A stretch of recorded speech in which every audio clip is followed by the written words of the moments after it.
Welcome back, everyone. Oz here, and today I've got some r/BestOf or r/best of Redditor updates. As per usual, I'll be giving you my opinion on each post, and I hope you do the same down in the comments below. And without further ado, let's jump right into it. This thread was gathered by Lucy Aria Rose. Their tagline is, "I'm keeping the garlic." I've been spending time with a good friend more recently, but I think he's only doing it so he can look at my daughter. The original poster is u/severalfix4006. Originally posted in r/advice. We have a content warning for stalking and sexual harassment. Original post, July 27th, 2024. The last few months I've been chatting to a friend more regularly than previous. We've been friends for over a decade and we used to be really close, but we slowly drifted apart. I should probably mention we're both men in our 40s. It's been great catching up with him, and honestly I really needed a friend, so it's just been great. He's got a long-term girlfriend and 2 young children. A couple of months ago, we visited his house for the first time. He recently moved, and we weren't speaking much before that, just an occasional comment on Facebook. And me, my 14-year-old son and 20-year-old daughter, spent a few hours honestly just chatting about nothing, but in a good way, you know? While we were there, I noticed that he kept looking at my daughter out of the corner of his eye. I never really caught him fully looking, so I thought nothing of it, especially as he's known my kids for over a decade. I didn't mention it to my daughter as I didn't want to make her feel uncomfortable if it was nothing. A couple of months went past and we visited them again. He kept talking to my daughter and not really me, which is fine, but it just seemed odd when my daughter has really bad anxiety and she can't really hold a conversation. And she makes it clear when she's uncomfortable talking. He just seemed to keep looking at her and talking. Even if he was talking to me, he would just look at her. The final straw was last week. We visited them and we've been having a heat wave, so we were all dressed in as minimal as possible. My daughter in a thin pair of skirts and a t-shirt, my son in a pair of athletic shorts and a gym top, and me in a polo short and white Gino shorts. Nothing unusual, just basic summer wear. When we were in conversation, he would look at my daughter. When anyone told a joke, he would smirk a little or give a small laugh depending. But if my daughter told something mildly funny, he would really laugh, to the point that even she would look awkward. He kept dropping out of conversation and just staring at her. I think she noticed it as well because she started to lean back in her chair to try to cover herself, even though she was fine. She looked uncomfortable. Then, when the sun set, she put on a thick jacket and zipped it up. I don't know if he's trying to be friendly and he doesn't know how to act, or if he's only inviting us around to stare at her, and if so, then I don't know what to do. Yes, she's 20, but she's still my little girl, and this man watched her grow up. It just seems strange. I don't know if I should say something or just don't go around there again. Either way, I think it's the end of the friendship, which is a shame, but oh well. Update post, July 29th, 2024. 2 days later. Edits at the end of the post. Update from my last post. I spoke to my daughter about the whole thing and wanted to know what she thought about it all because I didn't want to say anything if she didn't think it was odd. She told me that after the first time we saw him again a few months ago, he had appeared outside her work after she finished her shift and asked if she wanted to lift home instead of getting the bus. She said that since he was a good friend of mine, she trusted him and got in his car. On the ride home, he repeatedly touched her leg and started talking about how much she's changed since he saw her last, before we all met up, and how much of an adult she looks now. He told her she's growing into her body like a good girl. My daughter said that she would walk the rest of the way home because she didn't want to put him out too much, but he insisted on driving her all the way.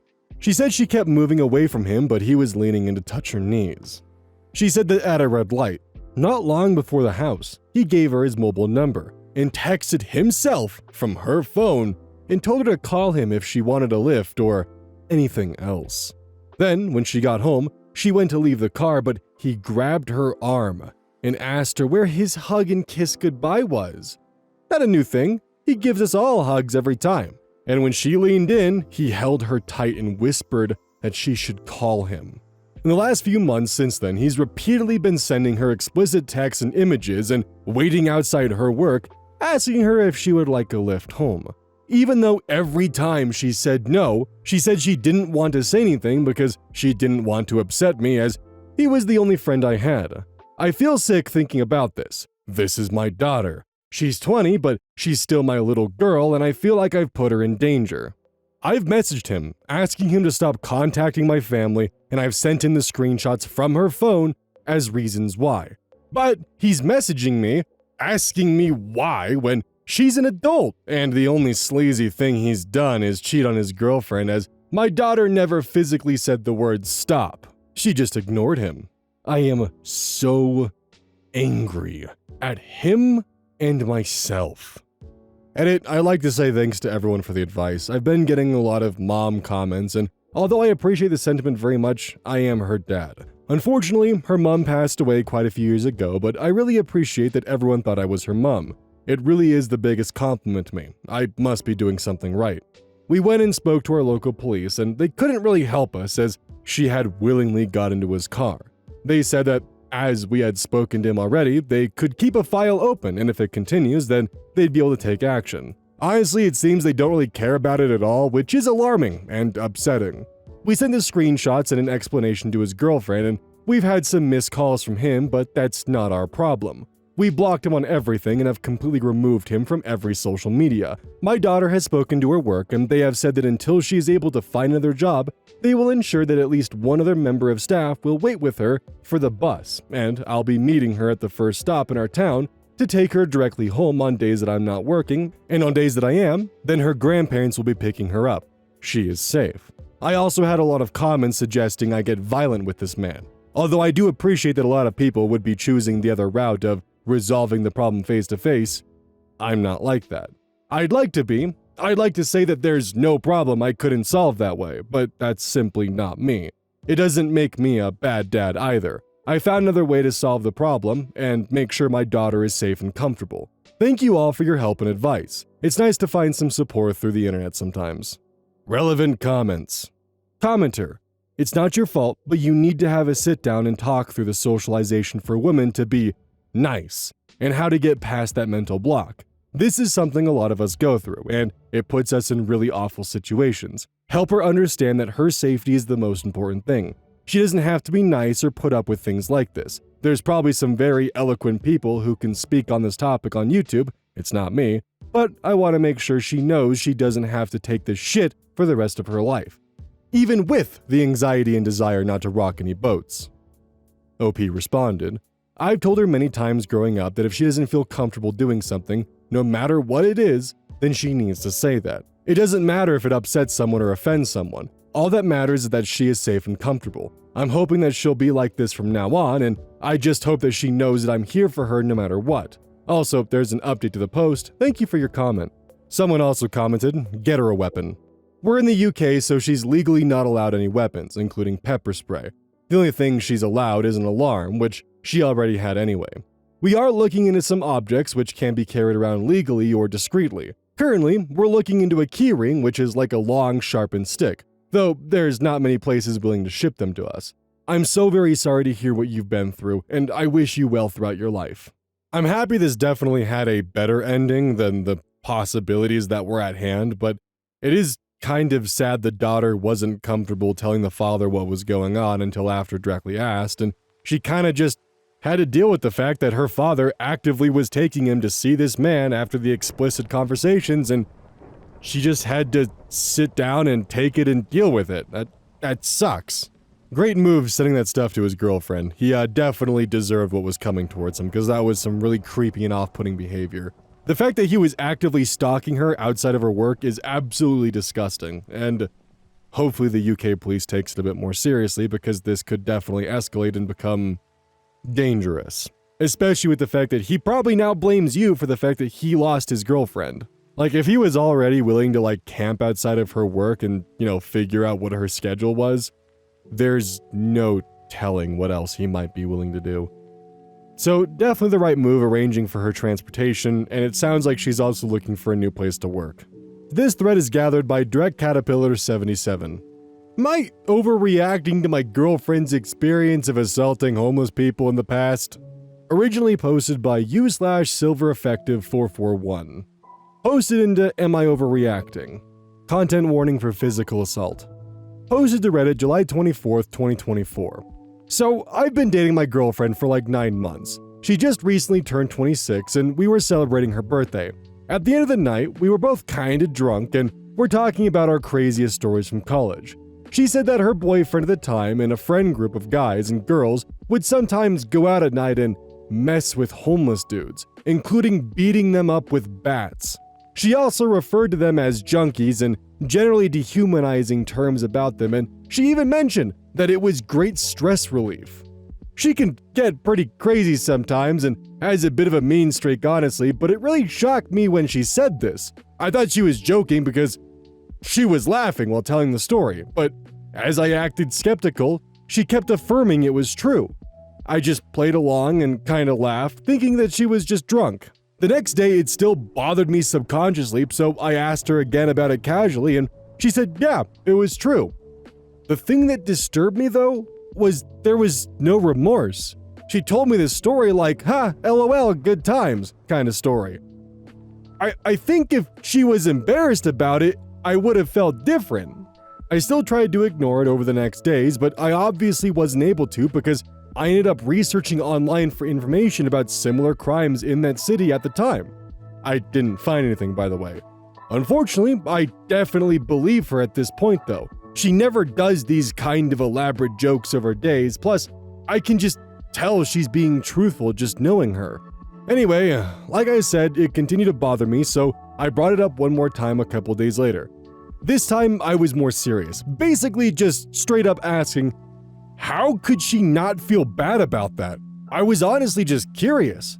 She kind of got pissed at me. She asked me if this turns me on and that's why I keep bothering her about it. I said no, but I just couldn't imagine doing something like that myself, so that's why I'm asking. Then she started saying stuff like, why are you judging me about stuff that happened years ago? And saying it's none of my business who she slept with back then or anything else about her life. That's when it occurred to me that she might have thought I was jealous or something about her ex, since he was apparently one of the guys in the group. She might think I'm trying to guilt trip her out of jealousy related to him or something, which I'm not. But anyway, that was how it ended, and I'm obviously not going to bring it up again. Even though I honestly consider breaking up over this, I kind of saw where she was coming from that, oh my dude, no. I kind of saw where she was coming from and that it was a long time ago and maybe I'm being kind of a dick for judging her over this. What do you think? I'm no saint at all, but I can't help that it bothers me. I can't look at her the same way now and I really think I might be over. Thanks for your advice. Relevant comments. Pixie Kayla. Nor, but why wasn't this a deal breaker for you? OP responded, I think it was. I'm just saying I was second guessing it. It's hard to process. Virtual Discipline 1. Why the fuck are you with an evil person like that? Damn, bro, you're a piece of shit also. OP responded, sorry, I'm not trying to justify. It's just really hard for me. But people do change. I was totally a different person in college too. This would be so much easier for me if she was just sorry about it. Panto Pano. But she's not sorry. She's mad you keep bringing it up and is acting like the dude she did those horrific things with is the problem and not the assault and battery of innocent people. This shouldn't be hard, dude. And top comment from Mountain Guava 2877. She's a psychopath. She admits to violently attacking people. You aren't married, you can leave. Knowing she's capable of this, you are underreacting by staying with her. One day, she could easily do something like that to you. So, take precautions when you leave. Update. July 31st, 2024. 1 week later. I just want to let everyone know that I broke up with my girlfriend. I absolutely do not condone any violence against unhoused people. That's the reason I asked about it because it seriously shocked me. But then, everyone turned it on me and acted like I was condoning it. I'm sorry, but it just takes a lot of time to process when you're in a relationship with someone. You can't just end it like that. Plus, I try to be really mindful of things like shaming women for past mistakes in relationships. The last thing I want to be is one of those guys, and when she accused me of that herself, I started believing that I may be wrong. But anyway, when I told her we were gonna have to break up because of what she told me, she actually looked shocked. I think she believed I was joking at first, but I straight up told her how wrong she was for doing that, which I hadn't had the courage to do before. I said how she could have even killed one of those guys and not have known it, etc. She didn't have much to say, just looking really angry, honestly, but anyway, once I showed I was serious, she started guilt-tripping me about how I'm trying to shame her for her past, etc. The same point she had made before, but in the end, she started insulting me really harshly and eventually turned it around on me, and it was like she was breaking up with me instead. However she wants to think of it is fine with me. Some of those things she said were really hurtful, if I'm being honest, but I know she was just angry and I just have to keep reminding myself that I did the right thing. As for reporting the crimes, like some people said, I did try, but I had trouble talking to a person at the police department over the phone. It's across the county from where I am. The phone recording tells me to file reports online. The online forum asks me if I know who did the crime, and when I check yes, it tells me I have to file the report on the phone or in person. Anyway, I'm still working on that, but it seems like there's a lot of bureaucracy to go through. Sorry for not responding to a lot of you before I was really overwhelmed. Even though this isn't my main account, I want people to know I did the right thing. Take care. Yeah, dude was locked in an abusive relationship and didn't recognize it. Like, the fucked up side of it aside, of her literally just beating homeless people and just being a complete fucking menace to society, she also has some textbook just abusive tendencies that, honestly, were pretty painful to read because I definitely understand the kind of emotions that he was going through. This thread is brought to us by Direct Caterpillar 77, their tagline being, "Satan is not a pogo stick." That's a reference to an old post I actually covered on the main channel. That's kind of fun. Landlord attached a GPS tracker to my car without my consent or knowledge. The original OP is Easy Development, 62-7. Landlord attached GPS tracker to my car without my consent or knowledge. Originally posted to r/legal advice. Hello, a little background. My partner and I were getting the spare tire to my car unmounted from the bottom of the car when he discovered a circular magnetic device attached to the lip of the bumper of the car. We initially couldn't tell what it was, but after using Google Lens, we discovered that it was a land, air, sea tracking device. When we discovered this, we were obviously worried, but I was especially worried because I had been stalked and attacked by an ex in November of last year. Thinking it belonged to him, we filed a police report and had them find out who the owner of the tracker was. To our surprise, the tracker was purchased by our landlord of about 3 years. Recently, he's been checking our location periodically, and the device was live when we found it. It came as a huge shock to us because he seemed like a genuinely good person who has a family and who even helped us install floodlights and curtains to our home after I was attacked. The police have been trying to contact him to get some answers, but he's not returned their calls. It has only been a day, though. Other than feeling unsafe in our own home, we also feel like it was a huge invasion of privacy and honestly a breach of trust. Again, our rapport with him seemed good, and he seemed like a family man, so we just want to know what the future of our housing situation is going to be. I live in Oregon, so I know there can be a case made in criminal court.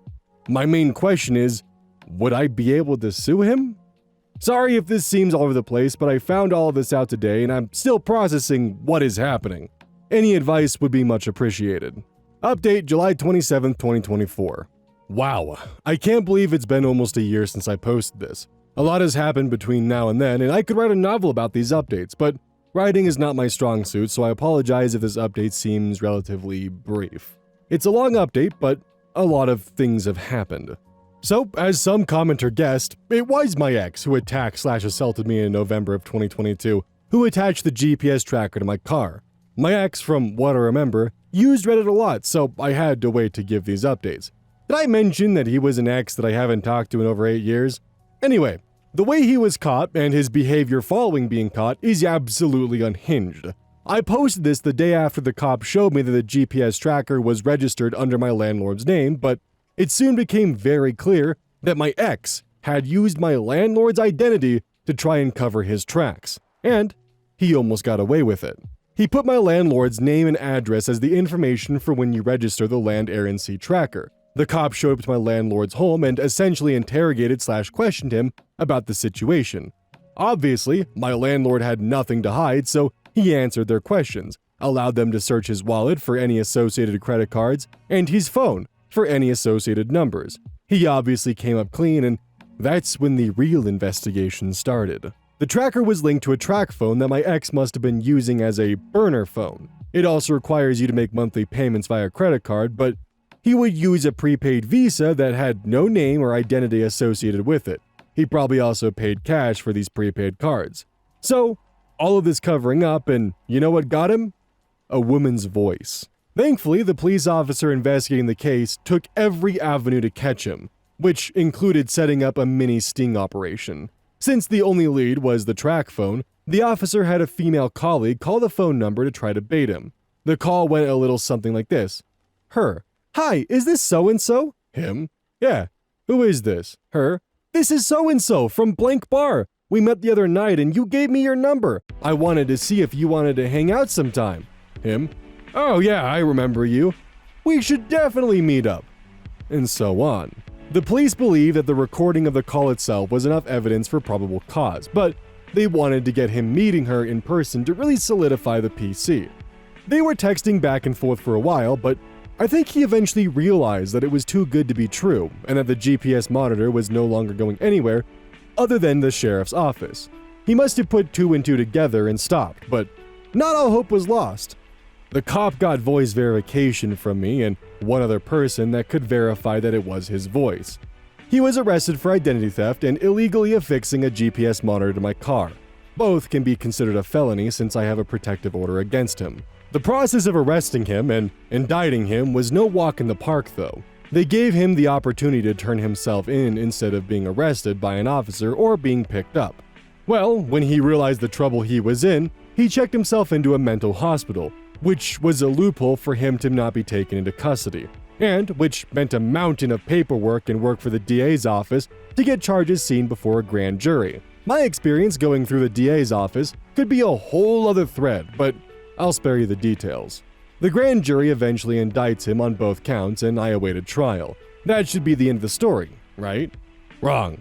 Not even 2 months after he's indicted, I see him outside my house. I was driving home from a date night with my partner and we took a different road than we would normally take home because we saw some cute ducks in the neighbor's yard and it caused us to take a detour. Well, thankfully we detoured that day because as we were about to rear the corner of the road we live on, we saw him. It was broad daylight and he wasn't even trying to hide his identity, it seemed like. In fact, he just looked like a normal guy walking around the neighborhood. At first I thought I was just seeing things because I didn't think he would be that careless to be that close to my house after everything.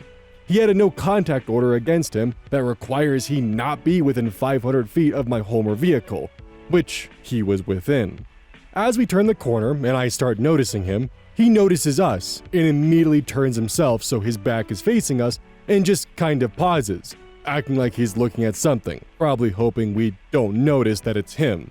I tell my partner to stop the car, and when we stop, he starts speed walking the opposite direction of where our car was headed.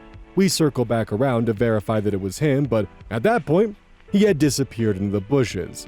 We slowly start to head back towards the road we live on, trying to see if we can spot him. As we keep going, he pops out of the bushes about 10 feet ahead of us and makes direct eye contact with us, and then starts sprinting up the road. We head his direction to try to get pictures of him. We were able to get 2 blurry pictures of him, but probably not enough to verify completely that it was him. I filed a police report and talked to his parole officer about what happened. The parole officer had him come in and get a GPS monitor anklet pending investigation. I also reached out to the cop that helped me with the GPS tracker and assault case. He helped me go to every neighbor's house and ask for video evidence of creepy stalker X. Some neighbors didn't answer, other places didn't have anything, but the place with the bushes? They had a picture and video of him clear as day, crouching in their bushes. Needless to say, he's currently in jail facing multiple charges against him. I want to delve into more detail about the justice system and my grief with it, but for now, I'll just end on a positive update. Thank you to those of you who gave me advice and showed me actual concern. To those who commented that this was an ad for Land Air Sea tracking device, peace off! I also want to acknowledge the cop who's been helping me ever since I was first attacked. He saw me right after I was assaulted in 2022, and saw how shaken up I was. He went out of his way to do a sting operation on the GPS tracker, and he went door to door to find video evidence of my stalker. I don't think the average cop would do half the work he's done, but I will be forever grateful for that. Honestly, thank God this had somewhat of a happy ending. I wasn't expecting the twist. I was kind of expecting the landlord to also have like a crazy streak to him. But yeah, this does track. This does track and make a lot of sense, honestly. Thank God OP actually found an officer who was willing to take her seriously and didn't just brush it under the rug, because while not every officer would, of course, just brush under the rug, there are those who definitely do, and kind of just make things more dangerous for people in situations like this. Thank God OP was lucky enough to have a good officer. This thread was gathered by Lex Kicks Ass. Boyfriend 31 male woke me up 34 female up at 2 a.m. to make him dinner. I made him leave instead. This was originally posted by a throwaway account in r/offmychest. Originally posted July 1st, 2024. I am seriously never dating again. No advice needed, just one event. Throwaway for the usual reasons. So I became official with this guy a couple months ago. He was sweet, kind, funny, gorgeous, the usual stuff. Everything was fine. We'd stay at each other's places, have date nights, general relationship stuff. In short, no red flags. A couple beige ones here and there, but everyone has those. Then came the other night. He's currently having to pick up the slack at his job due to multiple people quitting. We decided to spend the weekend at my place as his roommates can be quite loud and he needed to concentrate on fixing a system at his job so he can remotely work. Friday is fine. We stay in and in between his working we do the usual couple stuff. Saturday comes and something has gone wrong and the stress is doubled. So he isn't eating anything I make, which is fine. I simply remind him there are leftovers in the fridge. By 11 p.m., he's still working, so I head to bed. I'm then startled awake by him at 2 a.m. shaking me, telling me he's hungry now. Confused, I remind him about the leftovers and turn over and go to sleep. But he gets grumpy and tells me I need to make him something fresh, now. I'm honestly completely confused and so sleepy while he rattles on about coconut shrimp or something. Still half asleep, I just stare at him as I try to work out what the fuck is happening. I'm guessing my silence pissed him off as he started having a go at me for not doing my duty as his girlfriend. That woke me up fully and I told him to get out of my house. Oh god, he's watching Manosphere videos. His attitude changed then, and he was apologizing, but I just repeated myself and eventually he left the room. I followed him, picked up his stuff, put it in a bag, and once again told him to get out. He looked like a deer in headlights. He kept trying to say sorry and hug me, and it was only when I threw his car keys into his arms that he realized I was serious and left. This was Sunday morning. It's now Monday night, and I still refuse to speak to him. He's tried calling and texting, but I'm honestly just annoyed and dumbfounded. I know I'll have to speak to him at some point, but I don't want to. He's an idiot. If/when I do speak to him, I'll update. For now, I'm going to bed. I think I know what's going on here, but let's go through the update first. Update on the same post, July 2nd, 2024, the next day. Update, holy sweet Jeebus, that's a lot of notifications. Thank you for your overwhelming support. Glad to know I'm not the only one who thinks this is stupid. Also to the ones who said I should have just done it or agreed with the man-child, thank you, I needed the laugh today. On to the update.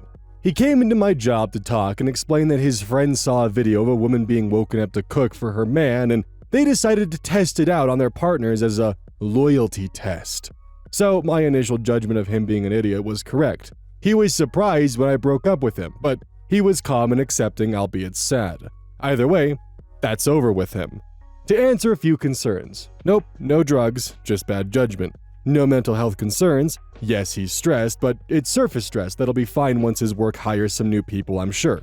Honestly, not my concern anymore. Someone mentioned unconditional love. The relationship was less than 3 months. Chill out. Seriously though, thank you for even taking the time to read my sleepy ramblings. I'm gonna buy myself a nice bottle of wine once I've finished work as a thank you to myself for not settling. Until next time. Yeah, that's about what I thought it was, although it was his roommates that got into the Manosphere videos, not him.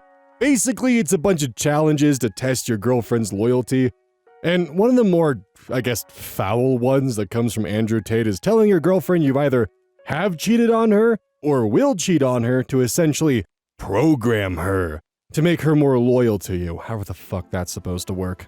It's horrible advice, and 99 out of 100 times, it's not going to fucking work. And the one time that it does, you might have bigger problems. The biggest rule of thumb that I can give is if you hear from someone to do something that'll make your girlfriend upset, either emotionally, physically, or just exhausted, to test her loyalty towards you, don't do that. That's not gonna work in your favor. Honestly, good for her for just cutting the cord in the instance, by the way, because, the guy deserved that wake-up call. And yeah, that sucks that he listened to probably a TikTok about how to prove your girl's loyalty. And lost his girlfriend for it, but serves him right for thinking that just simply waking her up, demanding coconut shrimp, and telling her that it's her job is my girlfriend. Dude, what did you think was gonna happen? She made you food, had leftovers ready to go, and you pretty much just shit on it, dude. Don't forget, this is brought to you by GamerSupps. Use code ODDS at checkout. It's basically a caffeine powder that you put in your water, and I actually really like it. I use this on a daily basis. Don't forget that every purchase you make using code ODDS directly supports the channel. And if you want a personal recommendation from me, I would either recommend the Soda Pressing Bear or Dragon Fruit Punch. Those two are currently my favorite flavors.